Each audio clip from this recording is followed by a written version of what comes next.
स्वागत है आप सभी का हमारे YouTube चैनल में। और लास्ट वीडियो में हम लोगों ने चैप्टर डिस्कस कर लिया है। तो अभी हम लोग क्वेश्चन आंसर डिस्कस कर लेते हैं। जो भी थोड़ा बहुत डाउट होगा वो क्वेश्चन आंसर सॉल्व करने के बाद मेरी पूरी उम्मीद है कि खत्म हो जाएगा। तो सबसे पहले शुरुआत करते हैं शॉर्ट आंसर क्वेश्चन से। कह रहे हैं कि name the 3 level of government in a federal setup in India. तो 3 लेवल गवर्नमेंट का आपको पता ही है। फेडरल सेटअप यानी कि आपको पता है सेंट्रल गवर्नमेंट और जो स्टेट्स हैं या रीजन से डिवाइडेड रहेंगे, है ना, पावर्स उनमें डिवाइड रहेगा सेंटर और स्टेट में। तो पहला लेवल ये है कि जो गवर्नमेंट होता है पूरे के पूरे कंट्री का, the government of the whole country, इसको क्या कहते हैं? सेंट्रल गवर्नमेंट कहते हैं, केंद्र सरकार। फिर दूसरे लेवल पे आता है the government of component units is called the state, यानी कि जैसे 29 स्टेट्स में इंडिया डिवाइडेड है, तो उस तरीके से क्या हो गया, आपका एक स्टेट गवर्नमेंट भी होती है आपके स्टेट में, सेंट्रल गवर्नमेंट और उसके बाद स्टेट गवर्नमेंट। और उसके बाद ये जो थर्ड लेवल है, ठीक है, ये बुक में कहीं नहीं दिया हुआ था, लेकिन इस चैप्टर में नहीं दिया हुआ था, लेकिन आगे आप पढ़ोगे कि जो थर्ड लेवल ऑफ फेडरलिज्म है, it was added in the form of panchayat in village, कि विलेजेस में पंचायत होगा, और नगर निगम municipality corporation in cities called local government. तो यहाँ पे हम लोगों ने 3 लेवल ऑफ गवर्नमेंट देखा। कौन कौन सा हम लोगों ने देखा? हम लोगों ने देखा सेंट्रल गवर्नमेंट देखा, सेंट्रल गवर्नमेंट के बाद हम लोगों ने क्या देखा? स्टेट गवर्नमेंट देखा, और उसके बाद हम लोगों ने क्या देखा? लोकल गवर्नमेंट देखा। नेक्स्ट क्वेश्चन की बात करते हैं। अगला सवाल है हमारे पास, name the law making body of union government. कह रहा है कि जो केंद्र सरकार बन रही है उसकी तो लॉ मेकिंग बॉडी कौन सी है? तो दैट इज यूनियन लेजिस्लेचर की बात कर रहा है। केंद्र सरकार में क्या कुछ देखने को है? Legislature, union legislature is called parliament और संसद। अब ये पार्लियामेंट और संसद में हम लोगों ने देखा था कि प्रेसिडेंट है, राज्यसभा है, लोकसभा है। Main law making body of union government कौन कौन है? लोकसभा और राज्यसभा। ठीक है, ये 2 सदन है हमारा। कैसा है? संसद बाई कैमरल लेजिस्लेचर है। नेक्स्ट है कि name the main constituent of Indian parliament. तो कॉन्स्टिट्यूएंट इंडियन पार्लियामेंट के, जैसे इससे पहले में मैंने बताया, प्रेसिडेंट, लोकसभा और राज्यसभा, ये कॉन्स्टिट्यूएंट है किसके? इंडियन पार्लियामेंट के। नेक्स्ट क्वेश्चन की बात करते हैं कि name the 2 houses, name the 2 houses of the Indian parliament. Again 2 houses, bicameral legislature, पता ही होगा आपको, लोकसभा और राज्यसभा की बात कर रहा है। राज्यसभा क्या कहलाता है? Upper house. और ये क्या कहला, ये काउंसिल ऑफ स्टेट भी कहते हैं इसको, राज्यसभा को। और ये लोकसभा को क्या कहते हैं? House of the people. Next question देखते हैं, what is the maximum strength, maximum strength of members of Lok Sabha. तो मैक्सिमम स्ट्रेंथ यहां पे 552 लिखा हुआ है, लेकिन 552 नहीं हो जाएगा। कितना हो जाएगा मैक्सिमम स्ट्रेंथ? अब कितना हो गया है? सिर्फ और सिर्फ 550 हो गया है। जो 2 मेंबर नॉमिनेटेड होने थे एंग्लो इंडियन वाले, अब वो नॉमिनेट नहीं होते। Who is empowered to summon and to dissolve the Lok Sabha. अब बताओ किसके पास पावर है कि वो सम्मन कर सके यानी बुला सके और डिसॉल्व कर सके लोकसभा को? तो प्रेसिडेंट, प्रेसिडेंट वो व्यक्ति है जिसके पास ये पावर है। President of India can summon and dissolve the Lok Sabha before the scheduled time, यानी कि 5 ईयर्स का जो एक्सपायरी टर्म है उससे पहले, ठीक है, डिसॉल्व हो सकता है, वो भी नो कॉन्फिडेंस मोशन पास होता है। तो how are the members of the Lok Sabha elected. Lok Sabha के मेंबर कैसे इलेक्ट होते हैं? तो डायरेक्टली हम लोग इलेक्ट करते हैं, लोग इलेक्ट करते हैं। तो members of the Lok Sabha are directly elected by the people, हम लोगों द्वारा डायरेक्ट चुना जाता है। और प्रिंसिपल क्या है? Principle of universe adult franchise has been adopted. अब ये जो प्रिंसिपल, ये जो सिद्धांत है, इसका मतलब क्या है? इसका मतलब ये है कि that all citizen of the age of 18 and above have right to vote if not otherwise disqualified under the law.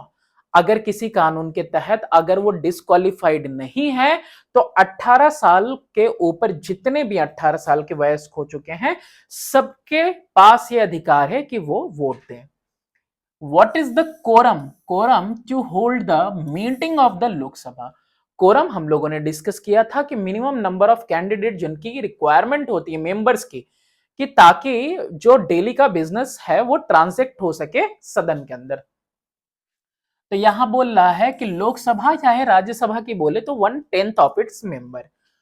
Quorum होता क्या है, तो implies the minimum number of member required to be present before a meeting is allowed to begin. ये minimum number है कि इतने लोग रहेंगे तभी कोई मीटिंग वगैरह बिजनेस वगैरह प्रोसीड हो पाएगा हाउस का।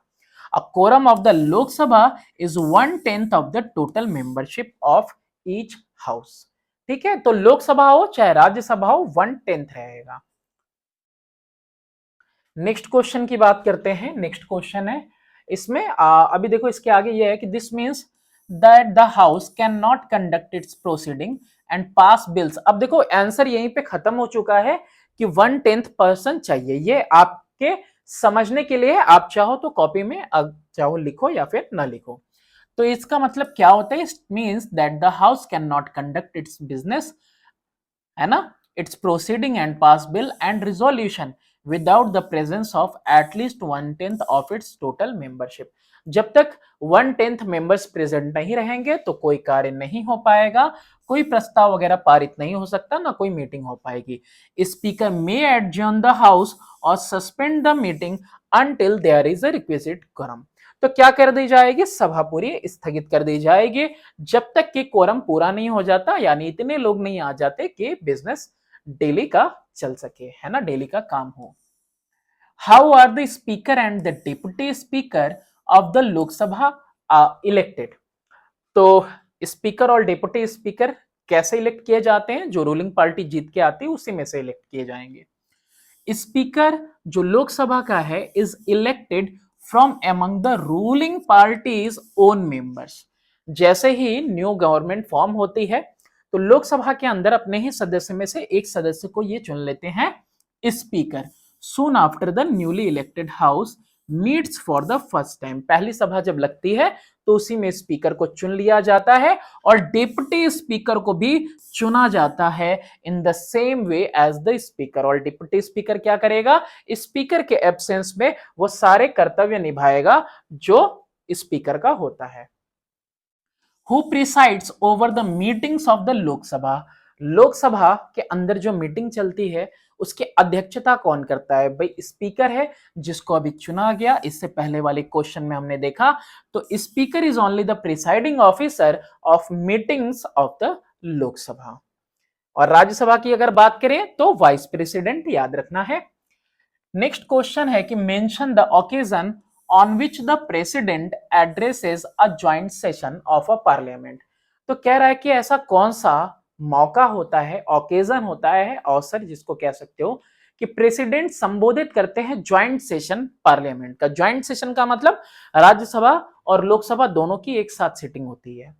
तो इन case of disagreement between the two houses, अगर किसी बात पे, किसी बिल पे अगर दोनों की असहमति है ना, तो ऐसे में डिसएग्रीमेंट दोनों के बीच में, अगर राज्यसभा लोकसभा के बीच में डेडलॉक हो गया तो ऐसे केस में क्या होता है कि ज्वाइंट सिटिंग रखते हैं president. In case more than 6 month have elapsed without the bill being passed by the other house. अब एक हाउस ने जो है कि बिल पास कर दिया और दूसरे हाउस ने 6 महीने से ज्यादा वक्त ले लिया और बिल पास नहीं हुआ, तो ऐसे केस में भी ज्वाइंट सिटिंग हो सकती है। नेक्स्ट क्वेश्चन है कि who presides over the joint sitting of both the houses of the parliament. तो ज्वाइंट सिटिंग में अध्यक्षता कौन करेगा दोनों सदन के, तो स्पीकर प्रिसाइड करेगा। कौन प्रिसाइड करेगा, speaker presides over joint sitting of both houses of the parliament. Next question की बात करते हैं। अगला सवाल है who presides over the Rajya Sabha. तो ये मैंने आपको बीच में एक बार बताया कि ये वाइस प्रेसिडेंट है, कि वाइस प्रेसिडेंट ही क्या होता है, एक्स ऑफिशियो चेयरमैन होता है राज्यसभा का, है ना, of Indian vice president of India presides over the Rajya Sabha. Next question की बात करते हैं हम लोग, who elects the deputy chairman of the Rajya Sabha. अब देखो चेयरमैन कौन है, वाइस प्रेसिडेंट है, एक्स ऑफिशियो चेयरमैन। अब यहां पे कह रहा है कि डिप्टी चेयरमैन को कौन इलेक्ट करता है, तो Rajya Sabha elects the deputy chairman from amongst it's own members, अपने खुद के सदस्य में से। जैसे कि स्पीकर और डिप्टी स्पीकर चुने जा रहे थे लोकसभा के अंदर, ऐसे ही राज्यसभा में जो डिप्टी चेयरमैन होता है उसका भी चुनाव कैसे किया जाता है, अपने ही सदस्यों में से कोई एक। He presides over the sitting of the house in the absence of the chairman. तो वाइस प्रेसिडेंट की ना मौजूदगी में कौन अध्यक्षता करेगा, कौन प्रिसाइड करेगा ओवर द मीटिंग, तो वो करेगा आपका डिप्टी चेयरमैन। नेक्स्ट है who presides over the meeting of the Rajya Sabha in the absence of the vice president of India. अभी हमने देखा कि डिप्टी चेयरमैन, डिप्टी चेयरमैन क्या करेगा कि जब वाइस प्रेसिडेंट नहीं रहेंगे तो उनकी जगह पे सारे काम कौन करेगा, सारे फंक्शंस ड्यूटीज कौन निभाएगा, डिप्टी चेयरमैन निभाएगा। फर्दर आगे चलते हैं। नेक्स्ट है क्वेश्चन नंबर 16। कह रहा है कि mention any one matter where the Rajya Sabha enjoys equal power with the Lok Sabha. तो कोई ऐसा मामला जिसमें राज्यसभा और लोकसभा दोनों को इक्वल जो है पावर हो। तो लोकसभा और राज्यसभा की बात कर रहे हैं कि कब वो इक्वल पावर एंजॉय करते हैं, in the matter of amendment to the constitution. जब संविधान में क्या करना हो, कोई अमेंडमेंट करना हो, बदलाव करना हो। The authorities of the two houses are equal. दोनों की आधिकारिक शक्तियां इसमें कैसी हैं, बराबर हैं। Amendments have to be passed by 2/3 majority in each house. दोनों ही सदन से, दोनों ही हाउसेस से 2/3 मेजोरिटी के साथ पास होना चाहिए अमेंडमेंट। नेक्स्ट क्वेश्चन है कि state one aspect in which Lok Sabha more powerful than the Rajya Sabha. तो ये मनी बिल की बात तो कर सकते हैं हम लोग यहाँ पे कि लोकसभा किस तरह से राज्यसभा से ज्यादा पावरफुल है। तो in aspect of money bill the position of Lok Sabha is superior to the Rajya Sabha. क्यों? क्योंकि जो लेटर है यानी कि बाद वाला, यानी राज्यसभा की अगर बात करें, merely possesses the power to delay the passing of such bill by 14 days। ज्यादा से ज्यादा इस बिल को पास होने से 14 डेज तक ये डिले कर सकता है, रोक सकता है, रिकमेंडेशन दे सकता है, लेकिन उसके बाद बिल को मान लिया जाएगा कि deemed to be passed by Rajya Sabha. If it does not return the bill within 14 days, अगर नहीं वापस लौटाया, it is deemed to have been passed by Rajya Sabha, मान लिया जाता है। मोर ओवर ये जो मनी बिल है सिर्फ और सिर्फ इंट्रोड्यूस हो सकता है कहां पे, लोकसभा के अंदर में, और स्पीकर डिसाइड करता है कि whether a bill is money bill और not. What do we mean when we say that the Rajya Sabha is a permanent body. इसका मतलब क्या है जब हम कहते हैं कि राज्यसभा कैसी बॉडी है, एक परमानेंट बॉडी है। ऐसा इसलिए क्योंकि ये पूरे डिसोल्यूट तो होती नहीं एक साथ। Rajya Sabha is a permanent house as it is not subject to dissolution. कभी भी आप देखोगे पूरी तरह से डिसोल्यूट नहीं होती है, सिर्फ 1/3 मेंबर हर 2 साल पे रिटायर होते रहते हैं, इसीलिए इसके चुनाव भी अलग अलग चरण में होते रहते हैं 2-2 साल पे। 1/3 इसके जो मेंबर हैं रिटायर होते हैं हर 2 साल के बाद, and new members are elected to fill the vacant seat. और जो खाली जगह रहती है सदस्यों की, उनको भरने के लिए चुनाव होते हैं। तो इसीलिए ये वाला चुनाव भी आप देखोगे कि एक साथ कहीं नहीं हो रहा पूरे देश में। What is the term of office of a Rajya Sabha member? तो that is 6 years. Rajya Sabha permanent house है, hence it cannot be dissolved. Each member is elected for a term of 6 years. 6 साल के लिए चुना जाता है। अगला है, कह रहा है कि 1/3, अच्छा उसी में, of its total member retire at the end of every 2 year and the equal number of new member are elected to fill the vacancies caused by the retirement of 1/3 member। तो जितने लोग रिटायर होंगे उतने ही लोगों के लिए फिर से चुनाव हो जाएगा, और जो पुराने मेंबर्स होते हैं उनको दोबारा से इलेक्ट किया जा सकता है। ठीक है, तो ये टर्म ऑफ ऑफिस है, तो तुम यहां तक भी लिख सकते हो और चाहो तो ये भी। ठीक है, बस समझने के लिए है। नेक्स्ट क्वेश्चन है, और देखो ऐसा है कि नॉलेज तुम्हारे पास प्रॉपर होनी चाहिए, ये भी तुमको देखना होगा कि क्वेश्चन पेपर में कितने नंबर का क्वेश्चन है, कि कितना कम से कम हम लिखें कि हमें फुल मार्क्स मिल सके। नेक्स्ट क्वेश्चन है कि name the body which elect the Rajya Sabha members. कौन सी बॉडी है जो कि राज्यसभा के मेंबर्स को इलेक्ट करती है। तो the members of the Rajya Sabha are elected by the elected member of state legislative assemblies in accordance with a system of proportional representation by means of single transferable vote। जैसे आपने देखा है कि यूनियन गवर्नमेंट में यानी कि केंद्र सरकार में आपने देखा कि भाई राज्यसभा है और आपके पास लोकसभा है। उसी तरीके से स्टेट गवर्नमेंट में भी आप देखोगे तो लेजिस्लेटिव असेंबली और लेजिस्लेटिव काउंसिल आपको देखने को मिलेगा। तो यहां से ये सदस्य चुने जाते हैं in accordance with the system of proportional representation by means of a single transferable vote. तो ये वाला चीज हम लोग अगले चैप्टर में डिस्कस करेंगे। वो एक जो है प्रेफरेंस दिया जाता है, जितने कैंडिडेट खड़े रहते हैं तो जितने भी कैंडिडेट रहेंगे, मान लो 5 कैंडिडेट हैं तो प्रेफरेंस दिया जाएगा कि कोई किसी को थर्ड देगा, फर्स्ट देगा, फोर्थ देगा, सेकंड देगा, फिफ्थ देगा। तो इस तरीके से क्या किया जाता है, एक प्रेफरेंशियल होता है। और जो सबसे जिसको कम वोट मिले रहते हैं तो उसका जो उस सेकंड प्रेफरेंस रहता है तो सेकंड प्रेफरेंस वालों में वो वोट डिस्ट्रीब्यूट हो जाता है। तो इसके लिए आप जो है चैप्टर का एक्सप्लेनेशन भी देख सकते हो और नेक्स्ट चैप्टर में ये चीजें और बेहतर तरीके से आपको देखने को मिलेंगी। नेक्स्ट है कि what is the maximum gap allowed between the to parliamentary session.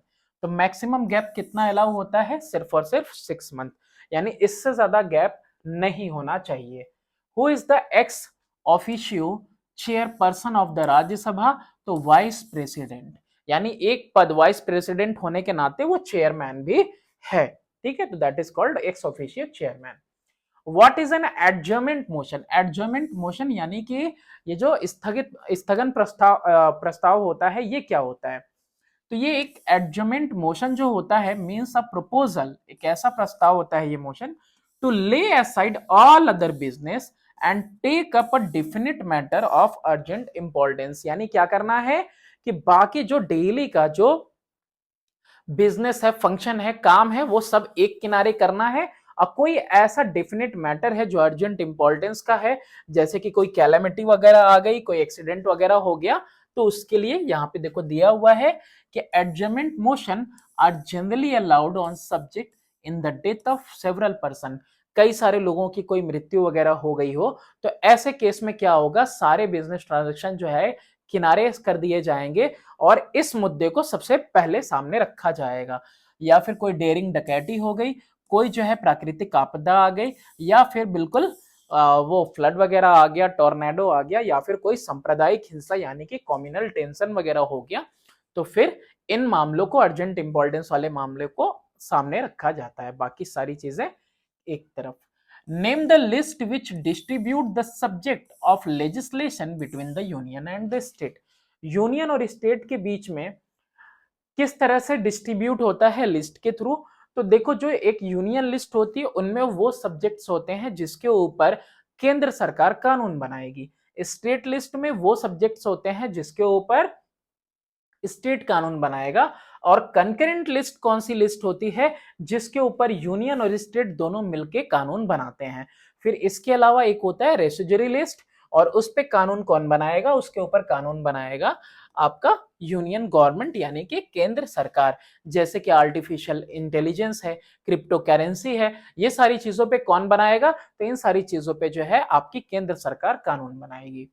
Next है कि mention any one of the circumstances under which the seat of A member of parliament becomes vacant. बता रहा है कि आपको कोई एक ऐसा सर्कमस्टांस बताना है कि जब एक सदस्य की जो सीट है वो खाली मान ली जाती है। तो the seat of a member of parliament becomes vacant in the following situation. कौन कौन सा, if a member resigns his seat by writing to the speaker और the chairman as the case may be. अगर वो लिखित रूप से अपना इस्तीफा दे देता है स्पीकर को, तो उसकी सीट क्या मान ली जाएगी कि भाई वैकेंट है। नेक्स्ट है, एक सर्कमस्टांस बोला था तो एक ही वहां पे लिखा है। नेक्स्ट है कि mention any one provision of the constitution which clearly establish the supremacy of the Lok Sabha with regard to money bill. कह रहा है कि कोई एक ऐसा प्रावधान, प्रोविजन संविधान का जो कि बिल्कुल साफ सुथरे तौर पे बताता है कि जो लोकसभा है वो सुप्रीमेसी का मतलब है कि वो सुप्रीम है मनी बिल के रिगार्डिंग। तो ऐसा इसलिए भी है क्योंकि भाई यहीं पे इंट्रोड्यूस हो सकता है ना। Constitution clearly establishes the supremacy of the Lok Sabha with regard to money bill. कैसे क्लियरली इसको शो करता है, as firstly money bill can be introduced only in the Lok Sabha. सिर्फ और सिर्फ कहां पे ये इंट्रोड्यूस हो सकता है मनी बिल, लोकसभा में। सेकेंडली कह रहा है Rajya Sabha with hold the bill for 14 days, of नहीं होगा, यहाँ पे क्या हो जाएगा फॉर 14 डेज, 14 डेज तक बस रोक के रख सकता है। But after the lapse of 14 days, जैसे ही 14 डेज बीत जाएंगे, बिल को मान लिया जाएगा deem to be passed and sent for the president's assent, और फिर राष्ट्रपति के जो है कि एसेंट के लिए, सहमति के लिए उसको आगे भेज दिया जाता है। तो इससे पता चलता है क्या, इससे ये पता चलता है कि भाई सुप्रीमेसी किसके पास है, लोकसभा के पास है मनी बिल के regarding.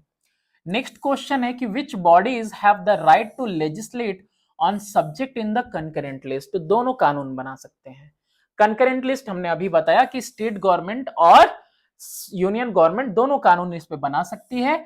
What happens in the case of conflict between such laws, और अगर कोई कानून बन रहा है और स्टेट गवर्नमेंट की राय अलग है और यूनियन गवर्नमेंट की राय अलग है, तो ऐसे में यूनियन गवर्नमेंट की जो राय है वही प्रिवेल करेगी। बोथ पार्लियामेंट और स्टेट लेजिस्लेचर दोनों के पास ये राइट है, अधिकार है to make laws on subject mention in the concurrent list. In case of conflict, अगर कोई टकराव होता है सेंटर और स्टेट के बीच में, तो जो पार्लियामेंट ने लॉ बनाया है, केंद्र सरकार ने बनाया है, that will prevail. Next question की बात करते हैं कि who decides whether bill is money bill और नॉट, तो ये भी हमने आपको बताया था कि ये स्पीकर डिसाइड करता है कि कोई बिल मनी बिल है या फिर नहीं है। नेक्स्ट क्वेश्चन है mention any one circumstance when the parliament can make laws on state subject, state subject पे कब बना सकती है। तो देखो parliament can legislate on state subject under the following circumstances, कोई इमरजेंसी वगैरह आ जाए, या फिर कॉन्स्टिट्यूशनल मशीनरी ब्रेकडाउन हो जाए उस स्टेट में, या फिर दो या दो से ज्यादा स्टेट कहें कि हाँ ये पर्टिकुलर मैटर जो है राज्यसभा को ही देखना चाहिए। तो when the Rajya Sabha declare by a resolution passed by 2/3 majority that a state list subject has assumed national importance। अब यहां पे भी देखो क्या कह रहा है कि एक प्रस्ताव रखा गया 2/3 मेजोरिटी के साथ राज्यसभा में कि भाई जो स्टेट का मामला था, लेकिन अब वो पूरे के पूरे नेशनल इंपॉर्टेंस पे आ गया है, नेशनल लेवल पे कोई मुद्दा आ गया, तो अब उसके ऊपर कौन कानून बनाए, तो उसके ऊपर कानून बनाए राज्यसभा। तो ऐसे केस में जो है पार्लियामेंट बनाएगी कानून। ठीक है, और कोई फॉलोइंग सिचुएशन नहीं दिया है। अच्छा, इसके अलावा बताया तो कॉन्स्टिट्यूशनल मशीनरी अगर ब्रेकडाउन कर जाएगी, है ना, तो भी जो है कि पार्लियामेंट ही फिर उसके बाद कानून बनाएगी। ओके, उस स्टेट के लिए, पार्टिकुलर स्टेट के लिए। अच्छा, नेक्स्ट है कि mention 3 important power and function of the speaker of the Lok Sabha. Lok Sabha का जो स्पीकर है कह रहा है कि उनके 3 इंपॉर्टेंट पावर बताने और साथ में फंक्शंस। तो जो स्पीकर होता है लोकसभा का, he presides over the meetings. Meetings कौन कंडक्ट करवाएगा, यही अध्यक्षता यही करवाएंगे of the house, and maintains discipline, अनुशासन का पालन करवाएंगे, एंड डिकोरम देयर इन, और जो भी होगा। All speeches and remarks made by members of the house are addressed to him। जो कुछ भी भाषण वगैरह देना है और जो कुछ भी कहना है वो सब कुछ संबोधित किया जाता है किसको, स्पीकर को ही, है ना। सारे बिल्स वगैरह से लेके सारे रेजोल्यूशन वगैरह एडमिट किए जाते हैं, एडमिट कौन करता है, स्पीकर। तो एड्रेस किए जाएंगे सब कुछ किसको, स्पीकर को ही। स्पीकर ही क्या होता है, मेन चीफ स्पोक पर्सन होता है ऑफ द हाउस, है ना। मुख्य प्रवक्ता जिसको बोलते हैं कि मेन, वो कौन है, वो स्पीकर है। And reports to the president, और वो जो है सदन की कार्रवाई के बारे में रिपोर्ट करेगा किसको, राष्ट्रपति को। The affairs of the house, he is the link between president and the house. तो वो राष्ट्रपति और हाउस के बीच में क्या है, एक लिंक है। फर्दर आगे देखते हैं कि the speaker decide admissibility of questions, कि किन सवालों को लिया जाएगा और किन सवालों को नहीं। तो ये एडमिसिबिलिटी भी कौन देखता है, स्पीकर डिसाइड करेगा। ठीक है, एंड ऑल रिजोल्यूशन, तो सारा मैंने बताया ना, प्रस्ताव वगैरह जो है एड्रेस किया जाएगा स्पीकर को और स्पीकर डिसाइड करेगा। ही इज द फाइनल जज to decide on admissibility of a motion of adjournment. तो मोशन ऑफ एडजर्नमेंट, कोई मुद्दा है, अगर एडजर्नमेंट मोशन पास किया जा रहा है तो ये डिसाइड कौन करेगा, स्पीकर के, हाँ ये अर्जेंट इंपॉर्टेंस का मुद्दा है, तो आज सदन की कार्रवाई स्थगित करके इसके ऊपर चर्चा की जाए, तो वो सब डिसीजन किसका होगा, वो सब डिसीजन होगा सिर्फ और सिर्फ स्पीकर का। What are the advantages of Lok Sabha. अब लोकसभा का क्या फायदा है, तो जो लोकसभा है ना ये ऑक्युपाई करता है central position in Indian polity, ठीक है। It's advantages are as follows, तो क्या कुछ एडवांटेजेस हैं देखते हैं यहां पे। Lok Sabha act as a mirror and voice of the nation, पूरे राष्ट्र की आवाज है। कैसे, क्योंकि लोकसभा में जो सदस्य जा रहे हैं वो किसके द्वारा जा रहे हैं, डायरेक्टली लोगों को रिप्रेजेंट करने वाले जा रहे हैं, डायरेक्टली इलेक्ट किए जाते हैं वो representative. As its member are elected directly by the people, और जिनके पास के सारा क्या है, अल्टीमेट सोर्स है पावर का। भाई नहीं सही काम करोगे तो 5 साल बाद आपको दोबारा बदल देंगे। It is the Lok Sabha which actually control the executive, executive को कंट्रोल कौन करेगा, मेनली ये लोकसभा ही करेगी। काउंसिल ऑफ मिनिस्टर, ये जो मंत्रिमंडल होता है वही जिम्मेदार होता है, responsible to the Lok Sabha. In fact it is the vote of no confidence passed in the Lok Sabha that can oust the government from the office। अगर no confidence motion पास कर दिया गया, अविश्वास प्रस्ताव जिसको कहते हैं, तो ऐसे केस में क्या होगा कि गवर्नमेंट को रिजाइन करना पड़ेगा, फिर से जनरल इलेक्शंस होंगे। तो इसीलिए अल्टीमेट पावर किसके पास है, लोकसभा के पास। How are the member of the Rajya Sabha elected, तो ये हम लोगों ने पहले भी देखा है कि राज्यसभा के मेंबर कैसे इलेक्ट किए जाते हैं, है ना। प्रोपोर्शनल रिप्रेजेंटेशन से, सिंगल ट्रांसफरेबल वोट, ये सारे सिस्टम हम लोग नेक्स्ट चैप्टर में समझेंगे। नेक्स्ट कह रहा है who presides over the Rajya Sabha, उसकी अध्यक्षता कौन करेगा और कौन इलेक्ट करेगा डिप्टी चेयरमैन को। ये 3 सवाल हैं इसके अंदर। तो member of the Rajya Sabha are elected by the elected member of the state legislative assemblies. तो स्टेट में जो लेजिस्लेटिव असेंबलीज हैं उन्हीं सदस्यों में से सदस्य भेजे जाएंगे किसके लिए, राज्यसभा के लिए। हर जगह पे पॉपुलेशन के अकॉर्डिंग जो है सीट्स रखी गई हैं। तो भाई किसी स्टेट में अगर 90 एमएलए हैं तो उनमें से पता चलेगा 2 सीट 3 सीट जितनी होगी तो ये 90 पूरे मिला के जो है वोट करके 2 या 3 मेंबर, जितने मेंबर होने हैं उन मेंबर्स को यहाँ पे भेजेंगे। और जो वोटिंग होगा वो मैंने आपको बता दिया, प्रेफरेंशियल वोटिंग होता है और ट्रांसफरेबल भी होता है, वो भी हमने आपको समझाया था चैप्टर में कि भाई जिसको सबसे कम वोट मिलते हैं, प्रेफरेंशियल वोट होता है ना यहाँ पे A B C D।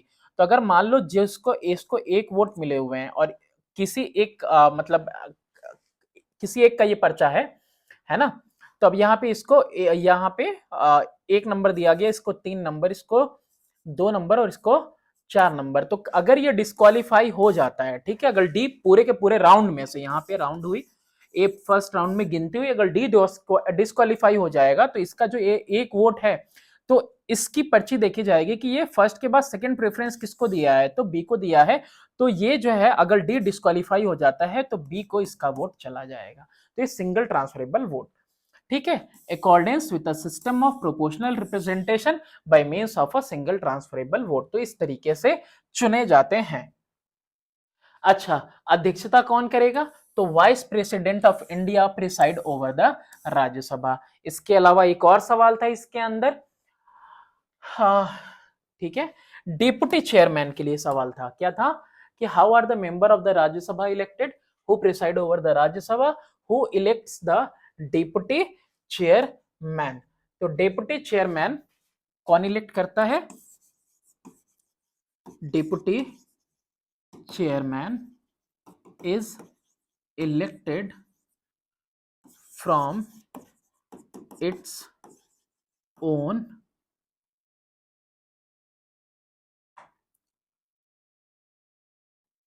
Members of Rajya Sabha. ठीक है, डिप्टी चेयरमैन को जो है इलेक्ट किया जाता है from its own members of the Rajya Sabha.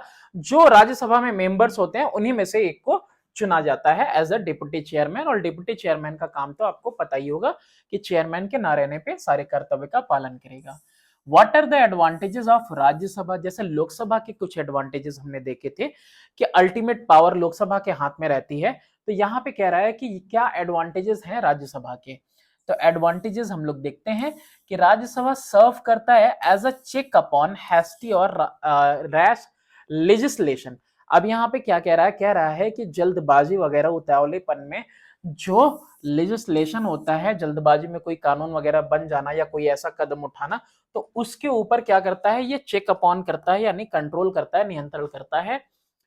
Rajya Sabha इसके अलावा क्या है, इज अ परमानेंट हाउस। भाई देखो, कोई भी एक्ट वगैरह है उसको क्या है, ऑर्डिनरी, ये कोई भी बिल वगैरह है उसको अगर पास होना है, अगर उसको कानून बनना है, तो क्या करना होगा, उसको दोनों सदन से पास करना होगा। तो ये उसको क्या करता है, चेक करता है। ठीक है, तो अगर लोकसभा से अगर वो इनिशिएट हुआ है तो फिर उसको राज्यसभा से भी पास करना होगा ही। It is not a subject to dissolution. अच्छा, ये कभी पूरी तरह से भंग नहीं होता, ये भी हमने देखा। And thus play major role during the periods when Lok Sabha is dissolve. अच्छा, जब लोकसभा डिसॉल्व हो जाती है तो अल्टीमेट पावर किसके पास है भाई, राज्यसभा के पास ही होती है। अच्छा, what is the procedure that should be followed if there is a deadlock between the two houses of the parliament on a non money bill? कोई नॉन मनी बिल है और उसकी वजह से डेडलॉक हो गया है। ठीक है, मनी बिल के केस में क्या है, अगर लोकसभा से पास तो मतलब पास ही है। तो यहाँ पे कह रहा है कि क्या प्रोसीजर फॉलो किया जाएगा अगर दोनों के बीच में डेडलॉक हो गया है, यानी किसी एक बात पे दोनों की सहमति नहीं है। तो इन case of disagreement between two houses और when more than 6 months have elapsed without the bill being passed by the other house, कि एक हाउस ने पास कर दिया, दूसरे ने नहीं पास किया, 6 महीने से ज्यादा हो गए हैं या फिर डेडलॉक हो गया है, तो ऐसे में प्रेसिडेंट क्या करेंगे, may summon a joint sitting of the two houses to resolve the deadlock. और जो भी मोशन होगा उसको वोट करने के लिए रख दिया जाएगा, और वोटिंग में भी अगर इक्वल इक्वल वोटिंग आ गई, देखो ऐसे तो वो प्रेसिडेंट जो है वोट नहीं करता, लेकिन अगर इक्वल इक्वल वोटिंग हो जाएगी तो फिर उसके बाद प्रेसिडेंट अपना वोट एक्सरसाइज करता है। What is the difference between a money bill and a non money bill? तो मनी बिल और नॉन मनी बिल के बीच में क्या फर्क है, देख लो, यहाँ पे बहुत छोटा सा फर्क होता है। मनी बिल डील करता है किसके साथ, इम्पोजिशन, एबोलिशन, इम्पोजिशन लगाना, एबोलिशन खत्म करना, या ऑल्टरेशन यानी चेंज करना किसी तरह के टैक्स को। All bills other than money bills are called ordinary bills. तो ये मनी बिल की डेफिनेशन है, और उसके अलावा जितने भी बिल होते हैं वो सब कैसे बिल है, ऑर्डिनरी बिल है। नेक्स्ट है, सेकेंडली क्या है कि यहाँ पे एक मनी बिल जो है can be introduced only in Lok Sabha, ये भी एक फर्क है। Whereas ordinary bill can be introduced in either of the house of parliament, यानी कि राज्यसभा और लोकसभा किसी में भी पहले वो इनिशिएट हो सकता है ordinary bill. What is the difference in the term of office between the Lok Sabha and Rajya Sabha? तो पता ही है आपको, 5 ईयर और 6 ईयर्स का। ठीक है, जो लोकसभा के मेंबर है वो 5 साल के लिए चुने जाते हैं, और जबकि राज्यसभा के मेंबर कितने साल के लिए चुने जाते हैं, 6 साल के लिए चुने जाते हैं। नेक्स्ट कह रहा है कि explain the following terms, motion of thanks, quorum, the zero hour. ये 3 चीजें आपको यहाँ पे बतानी है। अब यहाँ पे मोशन ऑफ थैंक्स क्या होता है, देखो यहाँ पे आर्टिकल 87 में, किसमें, article 87 of the Indian constitution में दिया हुआ है, कह रहा है यहाँ पे कि जब शुरुआत होती है, मैं पहले ही बता दे रहा हूं, ये तो मतलब इससे नहीं, इससे थोड़ा सा अलग है। यहाँ पे क्या है कि जब प्रेसिडेंट है, जो प्रेसिडेंट, वो शुरुआत में ही पार्टी के द्वारा, जब पार्टी नई बनती है तो पार्टी के द्वारा जो कुछ भी दिया गया रहता है कि पार्टी की क्या उपलब्धियां हैं, पार्टी का क्या विजन रहेगा, तो ये चीज जो है कि प्रेसिडेंट क्या करता है, एड्रेस करते हैं दोनों सदनों को। तो इसी को क्या कहा जाता है, मोशन ऑफ थैंक्स कहा जाता है। और जो उनकी स्पीच होती है फिर उसके ऊपर डिबेट होता है, बातचीत होती है। ठीक है, तो उसके बाद अगर कोई सहमत नहीं है तो फिर नो कॉन्फिडेंस मोशन भी पारित किया जा सकता है। ठीक है, तो ऐसे में यहां पे देखो इसके लिए क्या दिया हुआ है कि the debate on the president's address takes the form of motion thanking the president for his speech. और इसके लिए क्या करती है भाई पार्टी, भाई दोनों ही सदन क्या करते हैं, थैंक्स करते हैं, किसको, प्रेसिडेंट को, उनके संबोधन के लिए। तो ये सब लिखा हुआ किसके द्वारा मिलता है, भाई पार्टी के द्वारा ही मिलता है, वही संबोधित करते हैं।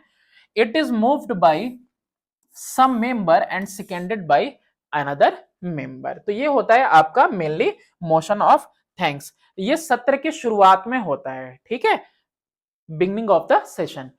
In fact, it provide an opportunity for the discussion of matter referred to in the address. अब जब वो संबोधित करते हैं तो जो भी स्पीच रहता है, जो भी उपलब्धियां रहती हैं या फिर जो भी विजन रहता है, तो उसके ऊपर जो है डिस्कशन वगैरह चल सकता है। Later prime minister replies to the debate, और ये जो बहस होती है, डिबेट होता है इनके जो स्पीच पे, तो फिर उसके ऊपर जो है कि प्राइम मिनिस्टर रिप्लाई करेंगे। Then the motion of thanks is put to vote which in reality is motion of confidence in the government. तो मोशन ऑफ थैंक्स को क्या किया जाता है, वोट के लिए पुट कर दिया जाता है कि हाँ भाई सही है जो भी विजन वगैरह है, जो भी काम वगैरह हुए हैं। अच्छा नेक्स्ट है, वरना अगर इसके खिलाफ अगर वोटिंग होगी तो फिर वो क्या हो जाएगा, नो कॉन्फिडेंस मोशन का रूप ले लेगा। कोरम की बात करते हैं तो it means the minimum number of member required to be present in order to enable the house to transact its business. सदन की कार्यवाही आमतौर पे कब चलेगी, जब तक कि 1/10 ऑफ द मेंबर्स वहां पे प्रेजेंट नहीं होंगे। अगर 1/10 मेंबर प्रेजेंट नहीं है, चाहे राज्यसभा हो चाहे लोकसभा हो, तो फिर कार्रवाई नहीं हो सकती। ठीक है, कोई मीटिंग वगैरह प्रोसीड नहीं हो सकता है, ना कोई बिल वगैरह आगे बढ़ेगा। द जीरो आवर क्या होता है, तो zero hour is from 12 o'clock to 1 o'clock, 12 से 1 बजे के बीच का समय होता है। इस समय होता क्या है कि मेंबर्स हैव फ्रीडम, पूरी आजादी रहती है to raise all types of question, जितने तरह के चाहे उतने तरह के सवाल पूछें। Though sometimes there is matter simply to gain publicity और just to embarrass the government. तो कभी कभी ऐसा होता है कि सिर्फ और सिर्फ सरकार को नीचा दिखाने के लिए या फिर पब्लिसिटी पाने के लिए वो जो है कि सवाल करते हैं, तीखे सवाल। ठीक है, चलो नेक्स्ट देखते हैं हम लोग कि when is a house of parliament adjourn. तो कब ऐसा होता है कि स्थगित कर दिया जाता है जो सदन की कार्रवाई है, जो हाउस का बिजनेस है। तो how is it different from prorogation. तो देखो यहाँ पे जो वर्ड है एडजर्न और प्रोरोगेशन, तो यहाँ पे एडजर्न में होता है ना स्थगित कर देना, जैसे कुछ वक्त के लिए होता है। ठीक है, ये टेम्परेरी होता है। प्रोरोगेशन में होता क्या है कि पूरी की पूरी बैठक की पूरा सत्र ही टर्मिनेट कर दिया जाता है, खत्म कर दिया जाता है। देखते हैं इसको। A house of parliament can be adjourn, स्थगित कर दिया जाएगा when the days business is over. अब जब सदन की कार्रवाई दिन भर की हो चुकी है तो ठीक है, अब जो है स्थगित कर दिया जाएगा। या फिर लैक ऑफ कोरम, यानी कि इतने लोग मौजूद नहीं है जितने होने चाहिए, 1/10 मेंबर अगर नहीं मौजूद है तो भी।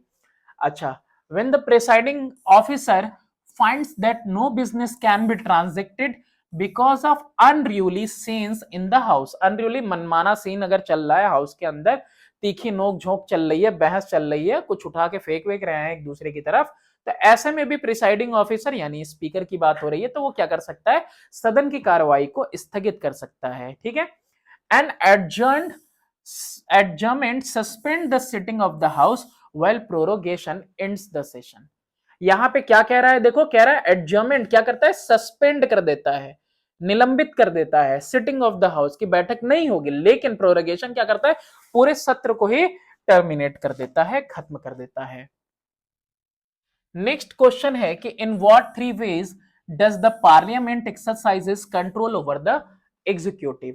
किस तरह से जो पार्लियामेंट है वो नियंत्रण रखती है किसके ऊपर, एग्जीक्यूटिव के ऊपर। एग्जीक्यूटिव जो है एक तो कानून बनाते हैं जो कि आपके लेजिस्लेटिव हैं, फिर दूसरे एग्जीक्यूटिव जो पालन करवाते हैं, और तीसरे कौन है, जुडिशरी, है ना। 3 विंग्स है ना गवर्नमेंट, यहाँ पे गवर्नमेंट के। The parliament exercise control over the executive by making some provision in the constitution which help parliament to control executive. तो यहाँ पे कुछ प्रावधान दिए हुए हैं, किसमें दिए हुए हैं, प्रोविजंस कहाँ दिए हुए हैं, कॉन्स्टिट्यूशन में दिए हुए हैं, संविधान में दिए हुए हैं, जिससे मदद मिलती है पार्लियामेंट को कि वो क्या करता है, कंट्रोल करके रखता है एग्जीक्यूटिव को। जैसे इंटरपेलेशन, इंटरपेलेशन का मतलब आप जानते हो कि सरकार से सीधा सवाल पूछना। ठीक है, दूसरा है एडजमेंट मोशन, कि कोई अगर जरूरी मुद्दा है तो उसको सामने रखा जाए। इसके अलावा है सेंसर मोशन, यानी कि निंदा करना, और ये भी किसी बिल वगैरह के खिलाफ हो सकता है, किसी मंत्री के खिलाफ हो सकता है, और ये भी रूप लेता है किसका, नो कॉन्फिडेंस मोशन का। Mention any 3 condition under which a member of parliament become subject to disqualification. अब यहाँ पे आपको बताना है कंडीशन कि जिसमें कोई सदस्य जो है संसद का क्या हो जाएगा, डिस्क्वालीफाई हो जाएगा bye anti defection law. Anti defection law इसके बारे में हम लोगों ने ऑलरेडी डिस्कस किया था। क्या कुछ होता है कि भाई आपको अपनी पार्टी नहीं बदलनी। An elected member of parliament who has been elected as a candidate set up by a political party. भाई किसी पार्टी से आपने टिकट लिया और उसी पार्टी की तरफ से आपने जो है चुनाव लड़े आप, तो वो डिस्क्वालीफाई हो जाएगा on the ground of defection if he voluntarily relinquishes his membership of such political party or vote or abstains from the voting in the house contrary to any direction of such party। अब जिस party का आपको ticket मिला, जिस party के साथ आप जीते हैं, जिस पार्टी के नाम पे, अगर आप अपना वोट उसके विपक्ष में दे रहे हैं या फिर उस पार्टी को छोड़ के किसी और पार्टी में आप मिलना चाहते हैं, ऐसे केस में आप क्या हो जाएंगे, डिस्क्वालीफाई हो जाएंगे। A nominated member of parliament who is a member of political party at the time he takes his seat would be disqualified on the ground of defection if he voluntarily gives up his membership of the party or votes or abstains from voting in the house contrary to the direction of the party। तो आप ये भी लिख सकते हो उसकी जगह पे, सिमिलर ही है, ठीक है। तो यहाँ पे N elected member, nominated member, अच्छा इलेक्टेड और नॉमिनेटेड दोनों के लिए देखो, इसके लिए भी वही है कि नॉमिनेटेड मेंबर अगर है पार्लियामेंट का, ठीक है, जो कि मेंबर है किसी पॉलिटिकल पार्टी का एट दैट टाइम, है ना, जब उसकी नियुक्ति की जा रही है, तो उसको डिस्क्वालीफाई कब कर दिया जाएगा, अगर वो अपनी मर्जी से, वॉलंटरी का मतलब होता है अपनी मर्जी से अपनी सदस्यता दे देता है ना, मेंबरशिप ऑफ द पार्टी, या फिर वोट करता है या फिर रोकता है अपने आप को वोटिंग से हाउस के अंदर, उसके विपरीत जो डायरेक्शंस पार्टी ने दिए हुए हैं। तो पार्टी से अगर आप जीत रहे हो तो पार्टी का डायरेक्शन आपको फॉलो करना पड़ेगा, वरना आपकी सीट चली जाएगी। और अगर कोई निर्दलीय है यानी इंडिपेंडेंट कैंडिडेट है, यानी कि वो किसी पार्टी से नहीं है ना, पार्लियामेंट का, वो भी डिस्क्वालीफाई हो जाएगा अगर वो कोई पॉलिटिकल पार्टी ज्वाइन कर लेता है इलेक्शन के बाद। इलेक्शन जीत गए, पहले तो निर्दलीय थे, बाद में पता चला कि अब भाई निर्दलीय होने के बाद जाके पार्टी ज्वाइन कर रहे हैं, तो ऐसे केस में भी वो क्या हो जाएंगे, डिस्क्वालीफाई हो जाएंगे। देखो ये चीज हम लोगों ने देखा था ना, निंदा करना है ना, censure motion, how is it different from a no confidence motion. आखिर ये नो कॉन्फिडेंस से थोड़ा सा अलग कैसे होता है। तो सेंसर मोशन होता है कि स्पेसिफाई करता है पॉलिसी और act that are being censured. तो ये किसी एक मंत्री के खिलाफ या किसी बिल वगैरह के खिलाफ होता है। It is different from the no confidence motion as the member has to state reason for moving the motion, ठीक है। while a motion of no confidence need not record the grounds on which it is based। No confidence motion के लिए बस इतना जानो कि कोई वजह बतानी नहीं पड़ती, देनी नहीं पड़ती, ठीक है। लेकिन सेंसर मोशन के लिए, निंदा कर रहे हो आप, तो आपको रीजन स्टेट करना होगा कि भाई किस वजह से आप जो है कि सेंसर मोशन जो है वो पास कर रहे हो, ठीक है। तो यहाँ पे दोनों में सबसे बड़ा फर्क यही होता है। नो कॉन्फिडेंस मोशन में वजह नहीं बतानी है, 50 प्रपोजल 50 सेकेंड, भाई आगे बढ़ा दो, 10 दिन का टाइम लगेगा, डिबेट होगी और उसके बाद अगर जो है वोटिंग नो कॉन्फिडेंस मोशन के जो है कि साथ गई तो फिर सरकार को रिजाइन करना पड़ेगा। What is meant by residuary power. Residuary power देखो जो है ना, इसको बताया था आपको, देखो आर्टिकल 248 में दिया हुआ है, किस में दिया हुआ है, article 248 of the Indian constitution में दिया हुआ है रेसिजुअरी पावर्स। रेसिजुअरी पावर्स है क्या, implies the power of parliament, संसद के पास ये शक्ति है to make laws with respect to all those matter which are not mentioned in the any of the three list। कौन कौन से तीन लिस्ट, यूनियन लिस्ट में सब्जेक्ट्स हैं, कॉन्करेंट लिस्ट में है, स्टेट लिस्ट में, इन तीनों के बाद भी अगर इन तीनों में अगर वो जो आइटम्स नहीं है तो उन पे जो कानून बनाने की शक्ति किसके पास है, पार्लियामेंट के पास है। और ये ऐसी कौन सी चीजें हैं, बहुत सारी ऐसी चीजें हैं, जैसे कि तुम अगर देखो तो यहाँ पे आर्टिफिशियल इंटेलिजेंस पहले भी मैंने बताया था, फिर उसके बाद हमने आपको बताया था कि ये जो अभी क्रिप्टो करेंसी चल रहा है इसके ऊपर, इसके अलावा आप अगर बात करो तो साइबर सिक्योरिटी की, तो साइबर सिक्योरिटी पे भी कानून कौन बनाएगा, तो भाई पार्लियामेंट बनाएगी। इसके अलावा ड्रोन्स वगैरह जो उड़ाए जा रहे हैं आजकल, चलाए जा रहे हैं, तो इन सब पे भी नियम कानून कौन बनाएगा, तो पार्लियामेंट बनाएगी। तो यानी तीनों लिस्ट के अलावा अगर उनमें जो सब्जेक्ट्स हैं उसके बाद भी अगर कुछ सब्जेक्ट्स हैं, रेसिजुअरी सब्जेक्ट्स बोला जाता है, जो बाद में ऐड हुए, तो उनके ऊपर पावर किसके पास है, यूनियन गवर्नमेंट के पास है। अब आते हैं हम लोग स्ट्रक्चर्ड क्वेश्चन पे। बहुत ज्यादा लेंदी है, लेंदी है तो क्या हुआ, लेकिन अगर क्वेश्चन आंसर अच्छे से आप डिस्कस कर लेंगे तो चैप्टर बिल्कुल समझ में आ जाएगा। देखते हैं हम लोग कि with reference to the power of union parliament state the following. कह रहा है कि 3 लेजिस्लेटिव पावर आपको बताना है। लेजिस्लेटिव यानी कि कानून बनाने की जो शक्ति है, तो लेजिस्लेटिव पावर में देखते हैं कि पार्लियामेंट लॉ मेकिंग बॉडी है, भाई कानून बनाता है ऑफ द सेंट्रल लेवल, यानी केंद्र सरकार सेंट्रल लेवल पे बनाता है, पूरे देश के लिए बनाता है। It frames new laws and amends और रिपील्स देम, भाई या तो नए कानून बनते हैं या फिर पुराने में बदलाव होता है या कुछ खत्म होते हैं if necessary, on all the 97 subject of the union list. Union list में कितने सब्जेक्ट हैं, तो याद हो जाना चाहिए 97 है। And all the residuary subject which have not found a place in any of the list. तो अभी इससे पहले जो रेसिजुअरी पावर की बात कर रहे थे, तो रेसिजुअरी सब्जेक्ट्स कौन से होते हैं, जिनको इन तीनों में जगह ना मिली हो, यूनियन में, कॉन्करेंट में और स्टेट लिस्ट में। नेक्स्ट है as far as the 47 subject, 47 subject की जो बात है, यानी कि किसकी बात करें, कंकरेंट लिस्ट की, are concerned both the parliament and state legislature have got the right to make the laws. भाई केंद्र सरकार भी बनाएगी, राज्य सरकार भी बनाएगी, सेंट्रल गवर्नमेंट स्टेट गवर्नमेंट दोनों बनाएंगे कानून उसके ऊपर, कंकरेंट लिस्ट के ऊपर। But if any state law comes into conflict with the central law shall prevail. तो अगर कोई कॉन्फ्लिक्ट होता है, डेडलॉक होता है, तो किसका कानून प्रिवेल करेगा, भाई जो पार्लियामेंट कहेगी, जो सेंट्रल गवर्नमेंट कहेगी, वही प्रिवेल करेगा। The union parliament has the sole right है केंद्र सरकार के पास to amend the constitution, constitution में बदलाव करने का। ऑल्दो इन सर्टेन केसेस, कुछ केसेस ऐसे भी होते हैं कि this amendment should also be ratified, ratified का मतलब होता है कंफर्म करना, सहमति देना, by a majority of the states, states भी उस पर अपनी सहमति जताए। कुछ ऐसे होते हैं, the states can in no case, कोई ऐसा केस नहीं है कि initiate an amendment to the constitution, कोई संविधान के अंदर बदलाव स्टेट नहीं कर सकता। कौन कर सकता है, पार्लियामेंट कर सकती है, सेंट्रल गवर्नमेंट कर सकती है अकेले।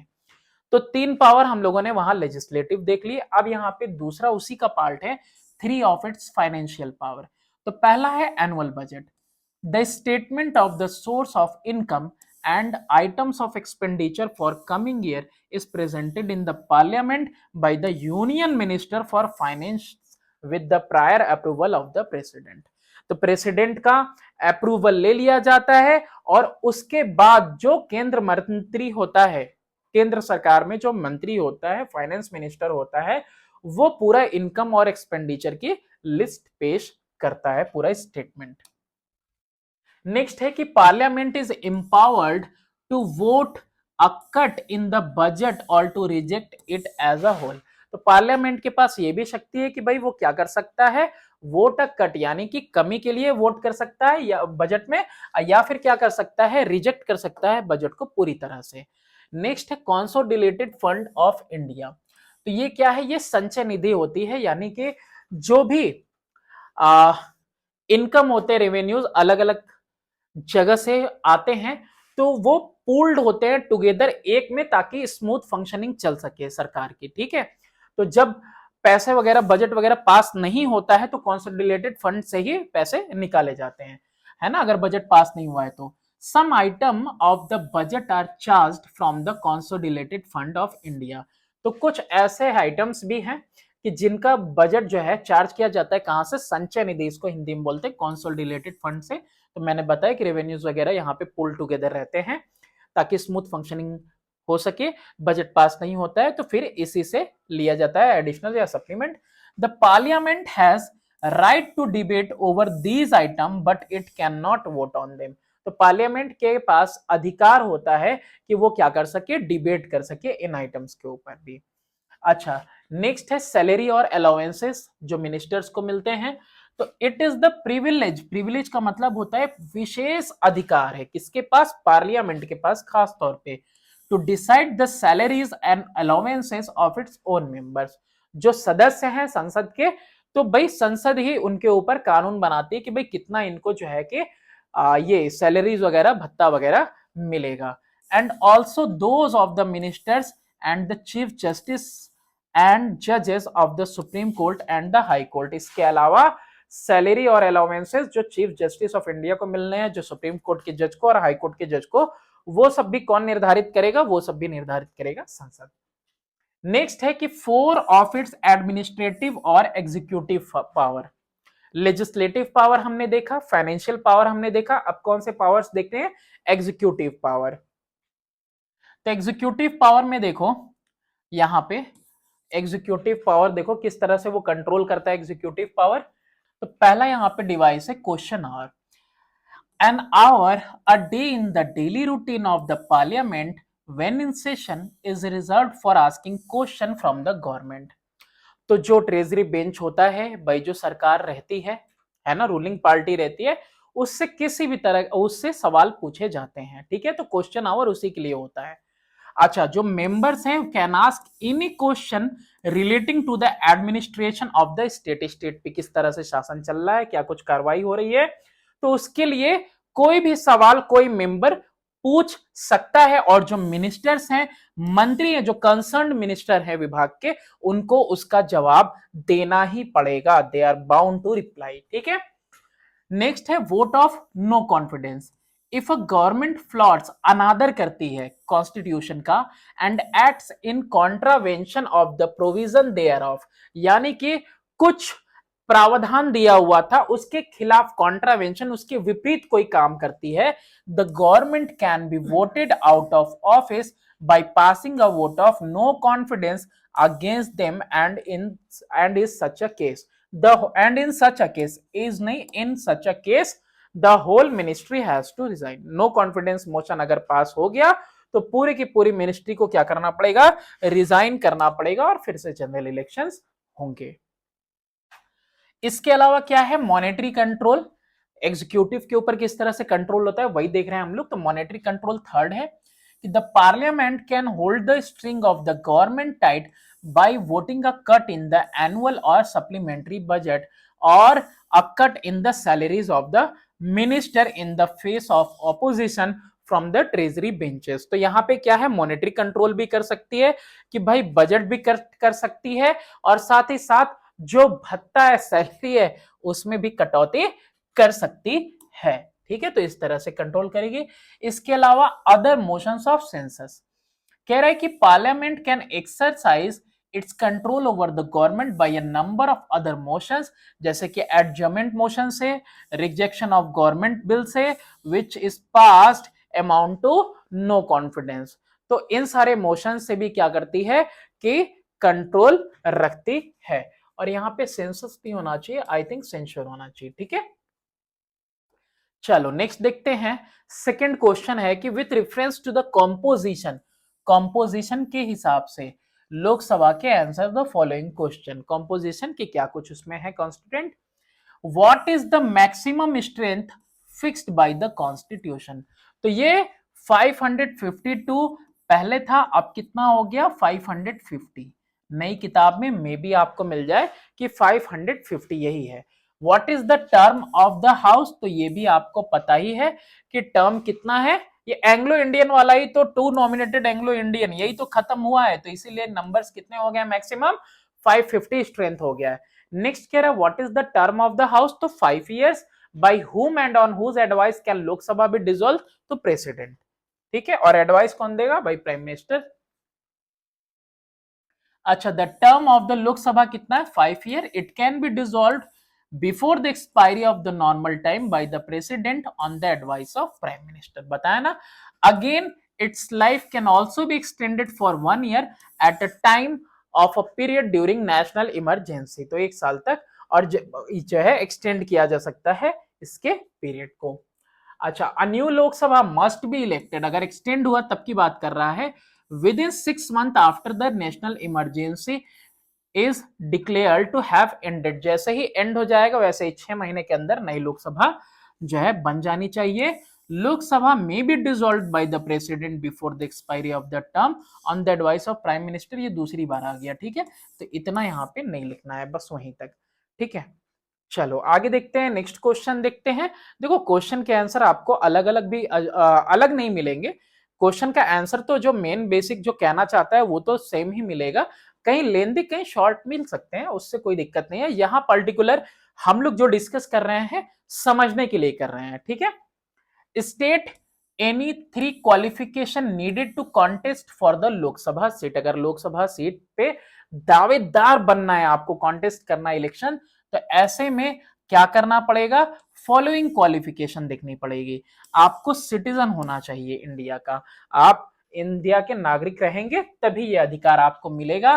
25 साल की उम्र भी होनी चाहिए और आपके पास दूसरे क्वालिफिकेशंस भी होने चाहिए जो कि प्रिस्क्राइब किए गए हों under law made by parliament, संसद ने अगर कोई जो है यहाँ पे टर्म्स एंड कंडीशन दिए हैं, कोई लॉ वगैरह बनाया है उसके लिए, तो वो भी आपको उसमें भी जो है आप क्वालिफाइड होने चाहिए। अच्छा, आपका नाम रजिस्टर्ड होना चाहिए किसी भी निर्वाचन क्षेत्र से, किसी भी निर्वाचन सूची में आपका नाम जरूर होना चाहिए, वोटर लिस्ट में नाम होना भी जरूरी है। Give 2 reason to justify how Lok Sabha is more powerful than the Rajya Sabha. अब लोकसभा कैसे ज्यादा पावरफुल होता है, एक तो मनी बिल हो गया और दूसरा जो मंत्रिमंडल है जो भाई सबके लिए जिम्मेदार रहता है वो मेनली कहाँ है, लोकसभा में है।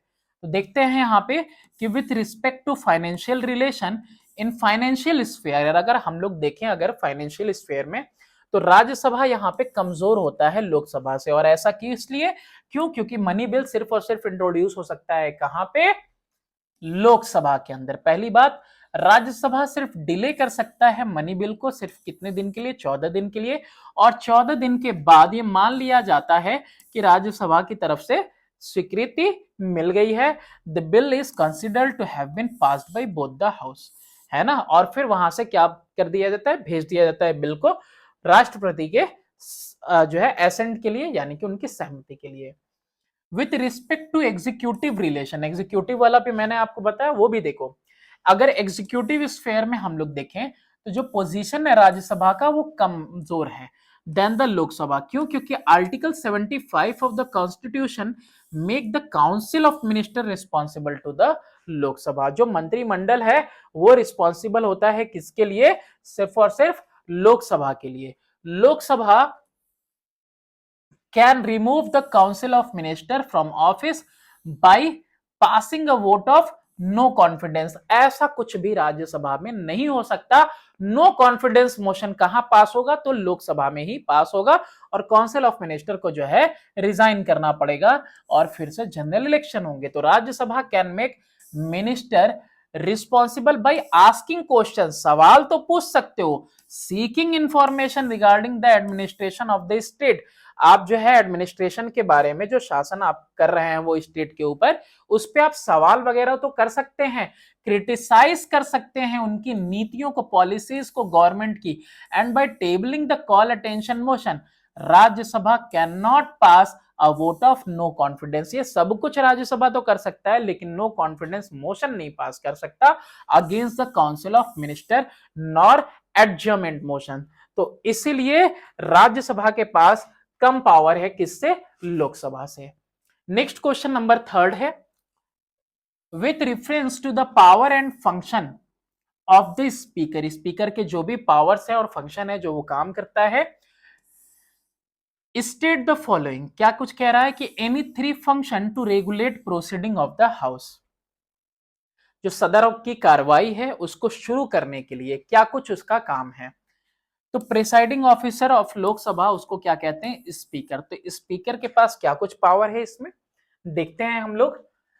Power to regulate proceeding of the house, speaker क्या करता है, presides over the meetings of the house. अध्यक्षता कौन करेगा, स्पीकर करता है, ठीक है। All speeches and remark made by members of the house are address to him. तो सारे सवाल वगैरह जो भी भाषण वगैरह दिया जाता है वो सब किसको संबोधित किया जाता है, स्पीकर को संबोधित किया जाता है, एड्रेस किया जाता है। All the bills passed by the house are authenticated by his signature. जितने भी बिल वगैरह पास होते हैं उसको ऑथेंटिकेशन किससे मिलता है, इनके सिग्नेचर से मिलता है। Before they are sent to the other house और to the president for his assent. दूसरे हाउस में भेजने से पहले, दूसरे सदन में या फिर राष्ट्रपति के पास भेजने से पहले इनका सिग्नेचर लिया जाता है ऑथेंटिकेशन के लिए। इट इज द स्पीकर, ये स्पीकर होता है, who decides whether a bill is money bill और नॉट। कोई भी एक आमतौर पे बिल है तो वो मनी बिल है कि नहीं, ये डिसाइड कौन करेगा, स्पीकर करेगा। ठीक है, और उसी का डिसीजन फाइनल होगा। द स्पीकर इंटरप्रेट, विवेचना करना, the rules of procedure of the house for which his rulings are final. अगर कोई नियम कानून है संसद का, पार्लियामेंट्री रूल्स रेगुलेशन है, तो उसको सही तरीके से उसकी व्याख्या कौन करेगा, तो उसकी व्याख्या स्पीकर करेगा, और जो वो कहेगा उसकी बात ही क्या होगी, फाइनल होगी, उसका डिसीजन फाइनल होगा। He has a casting vote in case of deadlock. अगर डेडलॉक हो जाता है किसी पे, है ना, कोई मोशन है और उसको वोट पे पुट किया गया है और इक्वल वोट्स पड़ रहे हैं हाँ या ना में, तो फिर उसके बाद ये जो है अपना वोट करेंगे। The speaker chalks out the timetable of the house and allots time to various items on the agenda of the house। अब देखो सदन का किस तरह से टाइम टेबल रहेगा, कैसे जो है कि सारा काम होना है दिन भर का, तो वो सब के लिए जो है फ्रेम करना टाइम टेबल, ये किसका काम है, स्पीकर का काम है। और यही अलॉट करता है टाइम वगैरह कि किस एजेंडे पे कितना देर तक बात होनी चाहिए। He fixes priority and decides what matter should be discussed first and what later। तो वो इसको ही सारे सवाल वगैरह दिए जाते हैं, तो ये मोशन वगैरह प्रपोजल वगैरह इन्हीं के पास पहुंचता है, तो ये डिसाइड करेंगे कि कौन सी चीज पहले डिस्कस की जाएगी, कौन सी बाद में। अच्छा, इसके अलावा बी पार्ट कह रहा है कि एनी थ्री डिसिप्लिनरी फंक्शंस, है ना, तो डिसिप्लिनरी फंक्शंस क्या क्या है स्पीकर के, तो speaker preserve order in the house. जो भी मतलब नहीं मानता है बात को, उसको विड्रॉ करने के लिए भी सदस्य को कह सकता है स्पीकर। तो स्पीकर क्या करता है, प्रिजर्व करता है ऑर्डर इन द हाउस की बिल्कुल सही तरीके से कार्रवाई चले। He can suspend a member from the house for misconduct और adjourn the house in case of grave disorder. बहुत ज्यादा उथल पुथल अगर देखेगा, ग्रेव डिसऑर्डर देखेगा, तो वो जो है कार्रवाई को पूरा स्थगित कर देगा, सस्पेंड कर देगा, निलंबित कर सकता है, या फिर किसी सदस्य को जो है कि वो निलंबित कर सकता है उसके मिसकंडक्ट के लिए। तो ये डिसिप्लिनरी फंक्शन है। इसके अलावा it is his duty to safeguard the privileges of the member of the house. House के अंदर जो सदस्य हैं तो उनके जो विशेष अधिकार हैं उनकी सुरक्षा कौन करेगा, स्पीकर करेगा, कि कोई जो है उनके विशेष अधिकार को जो है ठेस ना पहुंचाए। If the speaker is of the opinion that word or words used in the debate are indecent, indecent का मतलब होता है अनादर करने वाले, अगर कोई शब्द वगैरह हैं जो बहस में इस्तेमाल किए जा रहे हैं या फिर असंवैधानिक हैं, असंसदीय हैं, यानी ऐसे शब्द जिनका संसद में उपयोग नहीं करना चाहिए, तो he may remove such word from the proceeding of the house. तो अगर लिखित में है तो कट कर सकता है या फिर उनसे कह सकता है कि आप इन शब्दों को अपनी बातों से निकाल दें। नेक्स्ट है कि एनी फोर एडमिनिस्ट्रेटिव फंक्शन। तो एडमिनिस्ट्रेटिव फंक्शन में क्या करता है भाई स्पीकर, स्पीकर जो है एडमिनिस्ट्रेटिव में देखो तो ये मेन प्रवक्ता होता है, मेन, ठीक है, स्पोक्स पर्सन सदन का। And reports to the president, और जाके रिपोर्ट करता है किसको, प्रेसिडेंट को, the affair of the house, जो भी मामले जो है कि सदन के अंदर चलते हैं। ही इज दस a link between president and house. तो हाउस और प्रेसिडेंट के बीच में ये एक लिंक की तरह काम करता है। The speaker receives petition and document address to the house. अच्छा, तो जो कुछ भी पिटीशन वगैरह, याचिका बोलते हैं पिटीशन को, वो सब किसको मिलता है, वो सब एड्रेस किया जाता है सिर्फ और सिर्फ स्पीकर को। अच्छा, he communicates the decisions of the house to the concerned authorities. जो भी अधिकारी वगैरह रहते हैं, ऑथोरिटीज रहती हैं, उनको ये कम्युनिकेट करता है, यानी उनको बताएगा जो डिसीजन है किसके, सदन के, ठीक है, कंसर्न अथॉरिटीज को, and request them to comply with such decision, और उनसे ये रिक्वेस्ट करेगा उन अथॉरिटीज से कि बिल्कुल जो कुछ भी फैसला सदन का है उसी का आपको पालन करना है, उसकी अवज्ञा नहीं करनी है, मतलब उसी का पालन करेंगे आप। He control the visitor of the house, तो विजिटर्स की कौन आएगा सदन के अंदर, है ना, प्रेस वगैरह से लेके सबको, विजिटर्स को कौन कंट्रोल करेगा, नियंत्रण ये रखेंगे, ये एडमिट करेंगे कि हाँ किनको आना है किनको नहीं आना है। नेक्स्ट क्वेश्चन है कि with reference to the power of Rajya Sabha, अब राज्यसभा के पास जो पावर है, जो शक्तियां हैं, उसके हिसाब से any two of it's legislative and one financial power, दो लेजिस्लेटिव यानी कानून बनाने वाले और फाइनेंशियल पावर के बारे में एक बताना है आपको। तो लेजिस्लेटिव पावर के बारे में अगर बात करें तो लेजिस्लेटिव पावर में क्या पावर है, all bills other than money bill can originate in the Rajya Sabha, Rajya Sabha के अंदर मनी बिल के अलावा सारे बिल इंट्रोड्यूस हो सकते हैं। No bill can become a law unless agreed to by both the houses, तो अगर मान लो लोकसभा ने कोई बिल पास कर दिया है तो राज्यसभा की भी सहमति जरूरी है, ये लेजिस्लेटिव पावर है।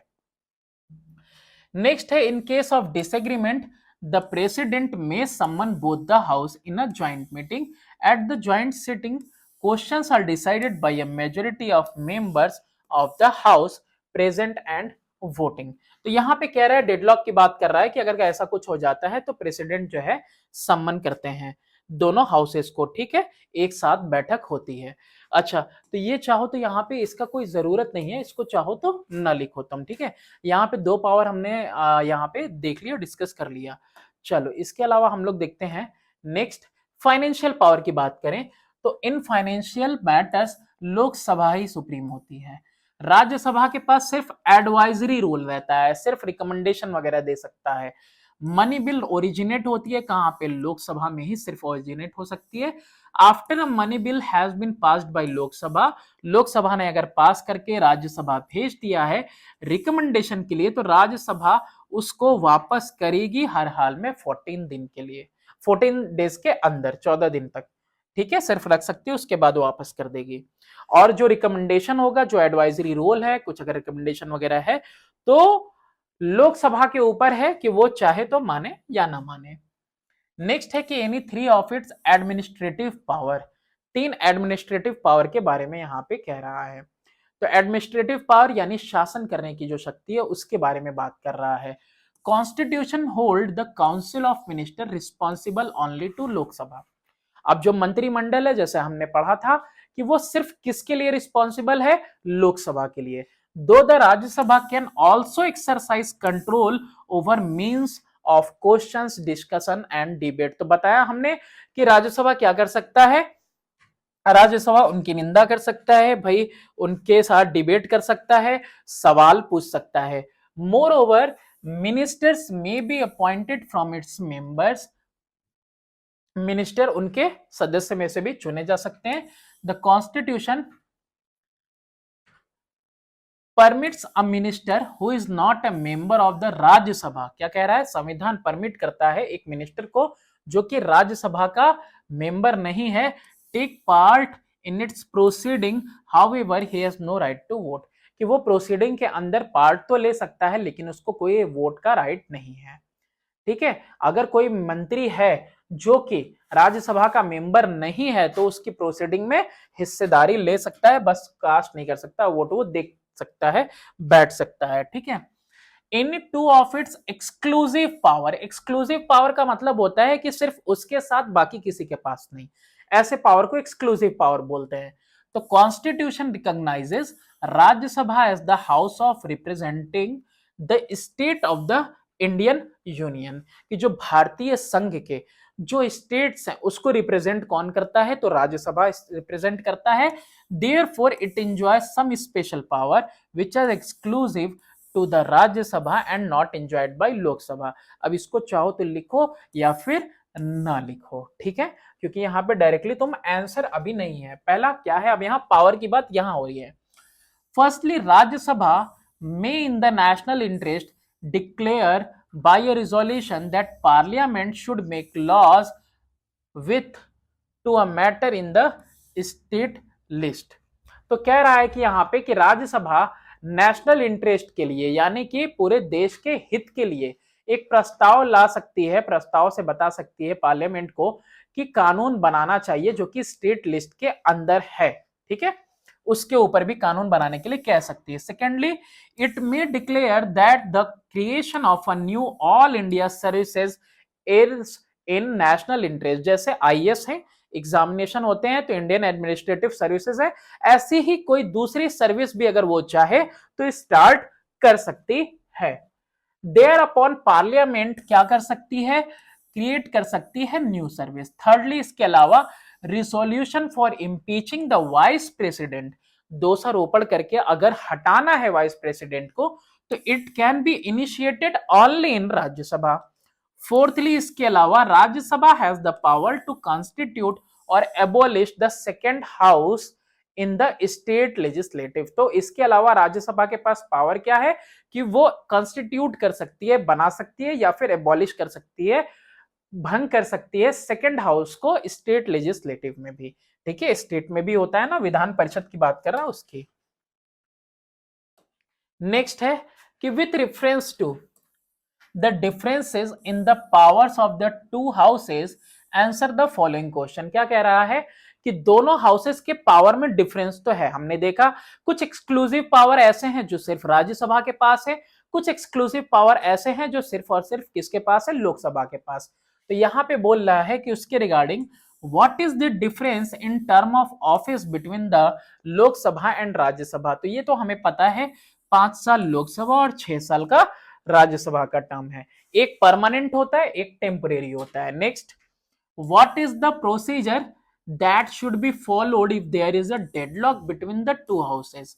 अगर दोनों हाउसेस के बीच में एक नॉन बिल मनी बिल के लिए यानी एक ऑर्डिनरी बिल के लिए अगर कोई डेडलॉक हो गया है तो ऐसे में क्या होगा, तो अगर असहमति है दोनों हाउसेस की तो होगा क्या, या फिर 6 महीने से ज्यादा हो गए हैं और एक हाउस ने पास कर दिया बिल को, सेकेंड हाउस ने पास नहीं किया है बिल को, तो ऐसे केस में प्रेसिडेंट क्या करेंगे, सम्मन करेंगे एक joint sitting of the two houses ताकि क्या हो सके, जो डेडलॉक है वो रिसॉल्व हो सके। फिर इसके बाद देखते हैं कि what is the difference between a money bill and an ordinary bill. इसको भी हम लोगों ने ऑलरेडी देख लिया कि मनी बिल क्या होता है कि भाई कोई टैक्स लगाना या खत्म करना या फिर कोई बदलाव लाना किसी टैक्स में। ऑल अदर बिल्स जो कि मनी बिल के अलावा होते हैं सब ऑर्डिनरी बिल होते हैं। ये मनी बिल की डेफिनेशन, बाकी सारे बिल सब क्या होते हैं, ऑर्डिनरी बिल। अच्छा, अ money bill can introduced only in Lok Sabha, ये भी खास बात है, वेयर एज ऑर्डिनरी बिल कहीं पे भी इनिशिएट हो सकते हैं, राज्यसभा में या फिर लोकसभा में। नेक्स्ट है क्वेश्चन नंबर 6, यूनियन लेजिस्लेचर की बात कह रहा है कि the union legislature is a controlling body of the union executive. अब ये जो यूनियन लेजिस्लेचर है वो क्या करता है, यूनियन एग्जीक्यूटिव को कंट्रोल करता है यानी नियंत्रण रखता है उसके ऊपर। इन दिस कॉन्टेक्स्ट यानी संदर्भ में describe how it uses the following procedure. तो किस तरह से नियंत्रण रखता है, तो पहली चीज क्या है आपको डिफाइन करनी है, क्वेश्चन आवर। क्वेश्चन आवर को इंटरपेलेशन कहते हैं। इंटरपेलेशन का क्या है, ये वर्ड किसके लिए यूज हुआ है कि अधिकार है, right of a member to ask question, that is only called interpellation. Member of parliament reserve the right to ask question in regard to the policies of the union government. अब जो ruling party है जो भी नीति वगैरह बना रही है सरकार, तो उसके लिए इनके पास, सदस्य के पास आधिकारिक शक्ति है कि वो उसके लिए सवाल पूछ सके, उस नीति के लिए, उस कानून के लिए। The question may be followed by A supplementary question for seeking more information. एक सवाल पूछ लिया तो उसके बाद दूसरा सवाल भी उसी से रिलेटेड पूछा जा सकता है। A part of the time on the agenda and timetable of parliament is earmarked for question। earmarked का मतलब होता है निर्धारित करना, तो एक हिस्सा समय का है ना, एक एजेंडा वगैरह के लिए और टाइम टेबल के लिए जो है पार्लियामेंट के, वो जो है निर्धारित कर लिया जाता है और इसी को क्या कहते हैं, क्वेश्चन आर कहते हैं। ठीक है, क्वेश्चन आर के अंदर क्वेश्चंस जो है पुटअप किए जाते हैं सरकार से। अच्छा, the right of asking question is called interpellation, देख लिया। थ्रू इंटरपेलेशन मिनिस्टर क्रिटिसाइज भी किए जाते हैं, आलोचना की जाती है कि भाई ये नीति लेके आए, ये बिल पास किया, क्या कुछ मिला, क्या हासिल हुआ। For the flaws and failing, इसका मतलब क्या होता है? फ्लॉज और फेलिंग का मतलब है खामियों के लिए, कमियों के लिए, और जो फेल कर रहा है पॉलिसी वगैरह उनकी, उसके लिए। And for lapses on their part, की उनकी तरफ से जो ढिलाई हो रही है उनकी तरफ से, है ना, जो खामियां आ रही हैं उसके लिए क्रिटिसाइज किया जाता है गवर्नमेंट को। Thus the inefficiency of the government is brought to light, तो गवर्नमेंट की जो क्षमता है, इनएफिशिएंसी अक्षमता, यानी कि जो ना कर पाने की शक्ति है कि भाई कर नहीं पा रहे हैं, दावा तो कर दिया, पॉलिसी वगैरह बना तो दिया, जैसे उज्ज्वला योजना ला तो दिया सिलेंडर वगैरह वाला, अब ठीक है मेरे को तो पता नहीं, मैं ऐसे एकदम नॉर्मली मैं बस बता रहा हूं कि मान लो कि हर घर तक नहीं मिल पा रहा हो, तो ऐसे केस में कि भाई आपकी इनएफिशिएंसी है कि आपने ला तो दिया लेकिन हर किसी को मिल नहीं पा रहा है, तो the criticism so made gets publicity. अब जैसे सिलेंडर के दाम बढ़ गए थे, तो उसके लिए कह सकते हैं ना कि भाई आप सबको फ्री में तो बांट रहे हैं, लेकिन उसके बाद क्या हो रहा है, कनेक्शन फ्री में मिल जा रहा है लेकिन सिलेंडर फिर बहुत महंगा मिल रहा है। तो criticism so made gets publicity in newspaper and government has to be alert in its function in order to avoid bad publicity। तो ऐसे में कोई भी एज एग्जांपल कोई भी आप ले सकते हो, बहुत सारी ऐसी नीतियां आई मणिपुर के मामले में जब आवाज नहीं उठाई गई, या फिर हसदेव के जंगल के बारे में जब आवाज नहीं उठी, तो ऐसे में गवर्नमेंट को जो है क्रिटिसाइज किया जाता है और ये चीजें अखबारों में छपती हैं, और इसके लिए जो है सरकार को बिल्कुल सचेत रहना पड़ता है, क्योंकि इसका बहुत बुरा इंपैक्ट पड़ेगा लोगों पे, और 5 साल बाद कार्यकाल खत्म हो जाता है और फिर से नए इलेक्शंस होते हैं। इसलिए each day of the session of parliament begin with the question hour। अब देखो ये स्ट्रक्चर्ड क्वेश्चन है, ठीक है, इसीलिए इसमें इतनी सारी इंफॉर्मेशन हमने ले रखी है, वरना वो क्वेश्चन का आंसर तो वहीं खत्म हो चुका है कि क्वेश्चन आवर क्या होता है। हर एक दिन जो है सेशन का सत्र का शुरुआती वो क्वेश्चन आवर के लिए रखा जाता है, जो सबसे मेन इंटरेस्टिंग और एक्साइटिंग पार्ट होता है प्रोसीडिंग के हाउस का, ठीक है, सवालों से ही शुरू होती है सदन की कार्रवाई। इसके अलावा दूसरा है नो कॉन्फिडेंस मोशन, एक्सप्लेन कर रहा था ना, इसीलिए थोड़ा बहुत आप जो है इलेबोरेट करके लिखना, ठीक है। ऑल्दो ऑलरेडी मैंने जो है कि यहाँ पे बहुत ज्यादा इलेबोरेट कर दिया है, आप उसमें से शॉर्ट कर लेना। अच्छा, नेक्स्ट है नो कॉन्फिडेंस मोशन। तो नो कॉन्फिडेंस मोशन क्या है कि the parliament exercises control over the union council of minister, मंत्रिमंडल के ऊपर जो है संसद बिल्कुल नियंत्रण रखती है। कैसे? कॉन्स्टिट्यूशन यानी जो संविधान है lays down that the union minister shall be collectively responsible to the parliament. वो पूरे क्या है, कलेक्टिवली एक साथ जो है जिम्मेदार हैं, किसके लिए? संसद के लिए, ठीक है। अब यहाँ पे इंडिया फॉर मणिपुर देखो वही वाली बात है, they remain in office as long as they enjoy the confidence of a majority of members in the Lok Sabha. जब तक लोग अपना मत दे रहे हैं, अपना सपोर्ट दे रहे हैं, ठीक है, तब तक वो ऑफिस में रहेगी, और जैसे ही सपोर्ट खो देगी, अविश्वास प्रस्ताव पारित हो जाएगा, तो गवर्नमेंट को रिजाइन करना पड़ेगा। The moment they lose the confidence and a vote of no confidence is passed against them, तो इनको क्विट करना पड़ता है ऑफिस से। Lack of confidence in cabinet also can also be indicated by rejecting a bill moved by any minister or by passing a token cut in the salary of minister। तो यहाँ पे क्या किया जा सकता है कि लैक ऑफ कॉन्फिडेंस, अविश्वास प्रस्ताव की बात की जा रही है कि इसकी जो शुरुआत ही इनिशिएट किया जा सकता है, कैसे? एक बिल को रिजेक्ट करके भी, ठीक है, या फिर पास करके एक token cut in the salary of the minister, minister के जो सैलरी है उसमें कटौती की मांग करके। लास्ट क्वेश्चन है पिक्चर स्टडी, ठीक है। This picture is a symbol of our democratic rule, लोकतांत्रिक जो शासन चलता है अपने देश के अंदर, उसकी ये पिक्चर है, आप देख सकते हो संसद का है। अब तो ये पुराना वाला है, अब तो न्यू वाले की फोटो लगनी चाहिए। In this context answer the following, how does the parliament symbolize that the people of India make laws for themselves. तो किस तरह से ये जो पार्लियामेंट है इस चीज को सिंबलाइज करता है, दिखाता है कि जो लोग हैं वो खुद के लिए कानून बनाते हैं। तो देखो, in a democracy the people are their own masters, लोग ही सबसे main ultimate source of power होते हैं। आवर्स यानी जो हमारा है वो रिप्रेजेंटेटिव डेमोक्रेसी, हर किसी का आ पाना, बैठ पाना मुमकिन तो है नहीं। तो इसीलिए पार्टिकुलर जगह से एक पॉपुलेशन बेसिस पे वो अपना एक रिप्रेजेंटेटिव हम लोग चुन के भेजते हैं लोकसभा में। अच्छा, where people exercise their sovereign power, अपना सुप्रीम पावर कैसे इस्तेमाल करते हैं? अपने इलेक्टेड रिप्रेजेंटेटिव से। तो जो हमारे इलाके से इलेक्ट होता है रिप्रेजेंटेटिव, फिर वो आगे जाता है। The parliament is a body of peoples representative who have supreme power of government in a democratic country. तो एक लोकतांत्रिक देश के अंदर ऐसा ही होता है कि लोग ही अल्टीमेट पावर हैं, ठीक है। Suppose you want to become a member of parliament, what qualification should you have? Do you have all of them just now? Why?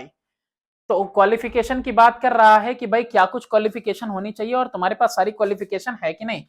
तो हिंदुस्तानी सिटीजन बिल्कुल है, एटलीस्ट 25 साल के मैं तो हूं, आप अपना देख लेना। और उसके बाद राज्यसभा के लिए 30 साल की उम्र चाहिए, मैं होने वाला हूं, आप अपनी देख लेना, ठीक है। फिर इसके बाद he should have his name in the electoral rolls in some part of the country.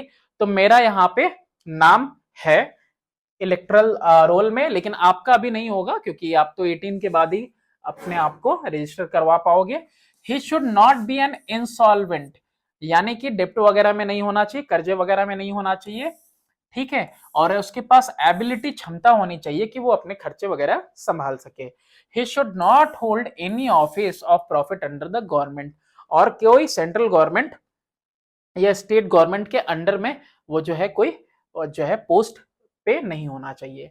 He should not be a proclaimed criminal, भाई एलानिया तौर पे कोई क्रिमिनल नहीं होना चाहिए वो। अब ठीक है, he should not be an unsound mind, यानी कि मानसिक रूप से वो व्यक्ति कैसा होना चाहिए? स्वस्थ होना चाहिए। चलो लास्ट है अब इसके बाद ये इसका part. Imagine that when you grow up, जब तुम बड़े होगे, you will be given a chance to be an MP. MP यानी मेंबर ऑफ पार्लियामेंट बनने का मौका मिलेगा। Would you like to be an MP in the Lok Sabha और राज्यसभा? आप ऐसे ही बता दो। तो भाई आप किसके बनना चाहोगे? लोकसभा के बनना चाहोगे। मैं तो बनना चाहूंगा क्योंकि अल्टीमेट पावर तो भाई लोकसभा के पास ही है। Parliament consist of two houses, दो होते हैं सदन इसमें। Participation and collaboration of both houses are needed for legislative function. दोनों का कोलेबोरेशन की जरूरत, दोनों कॉम्पिटिटिंग सेंटर नहीं है, ये हम लोगों ने चैप्टर पढ़ते हुए समझा। दोनों ही क्या है? एक दूसरे के को पार्टनर हैं। हाउएवर कॉन्स्टिट्यूशन क्या करता है? रिकॉग्नाइज करता है superiority of the Lok Sabha over the Rajya Sabha. Lok Sabha क्या है? ज्यादा जो है सुप्रीम है किससे? राज्यसभा से। अगर मैं अपनी बात कहूं, if I were given chance to become a member of parliament, तो हम क्या प्रीफर करेंगे? लोकसभा को। क्यों? क्योंकि ये रिप्रेजेंट करेगा लोगों को डायरेक्टली, और इसके जो मेंबर्स हैं आर डायरेक्टली इलेक्ट होते हैं, and its members are directly and its members are, अच्छा दो बार लिखा हुआ है, आर डायरेक्टली के बाद हो जाएगा यहाँ पे elected by the people. The Lok Sabha is also given an upper hand in many matters concerning the parliament. तो बहुत सारे मामलों में क्या होता है कि लोकसभा की पावर जो है राज्यसभा से ज्यादा है। आई होप अभी चैप्टर पूरा क्लियर हो चुका होगा। आप थ्योरी पार्ट भी पढ़ें और इसके बाद क्वेश्चन आंसर भी एक बार जरूर देखें। बहुत सारी वीडियोस हैं, इतनी लेंदी नहीं है, इससे बहुत शॉर्टकट में वीडियोस हैं, लेकिन शॉर्टकट में इन डेप्थ सारी चीजें समझ में नहीं आएंगी, तो वो आपको एक न एक बार पूरी किताब जरूर पढ़नी चाहिए। Thanks for watching, do subscribe and share my channel.